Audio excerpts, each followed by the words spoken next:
जय जगन्नाथ पिला माने तो माने समस्त जानिछ पिला माने हमर शरीर तयारी होईची मिलियंस ऑफ सेल बा कोष को नै सेति पई पिला माने हमर सेल को ना structural and functional unit of life कहा जाय। सेल हेउची बा कोष हेउची हमर जीवनर मौलिक अंग ए काहे कहा जाय पिला माने चला आज जानबे से विषय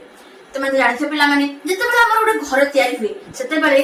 इटा बाली रड सीमेंट सब यूज होई थांती किंतु एमन को भीतर मुख्य किया पिला माने इटा काहे ना केते गोटे इटा को नै हमर गोटे रूम तयारी होई थाय एवं से रूम रु ही हमर गोटे घर प्रस्तुत होई थाय। ठीक से परि पिला माने बहुत संख्यक कोष को नै हमर शरीर तयारी होई छी।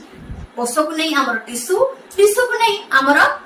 ऑर्गेनेल्स एवं से ऑर्गेनेल्स मान को नै हमर लाइफ प्रोसेस बा जीवनर प्रक्रिया जेमिति कि हमर श्वासक्रिया हमर खाद्य हजम हेबा हम शरीर रे जो ब्लड सर्कुलेशन हेउची हमर जो एक्सक्रीशन हेउची एई सब प्रकार प्रक्रिया हमर एई ऑर्गेनेल्स मान को पई ही हेई पाची आ ऑर्गेनेल्स मान को मुख्य एकक होउची के बिना जानछ सेल तो सेल हेउची हम शरीर जीवनर मुख्य एकक तो हम शरीर रे विभिन्न आकार विभिन्न प्रकार सब कोष माने पिला माने रही छथि से कोष मानकर कार्य करिबा क्षमता मध्ये पिला माने अलगा जेमिति कि हमर neuron cell red blood cells muscle cell cardiac cell विभिन्न प्रकार कोष सब हम शरीर रे रही छथि पिला माने तो पिला माने ए कोष को प्रथमे आविष्कार के करथे जानिछ रॉबर्ट हुक नामक जने वैज्ञानिक 1665 मसिया रे गोटिए ओक ट्री नामक उद्भिदर पतला कर्फ आनी अणुबीक्षण यंत्र रे देखिले कोन ना सेथि रे केते कोठरी मान सब देखा जाउछंती जहा को से ना देले कोन ना सेल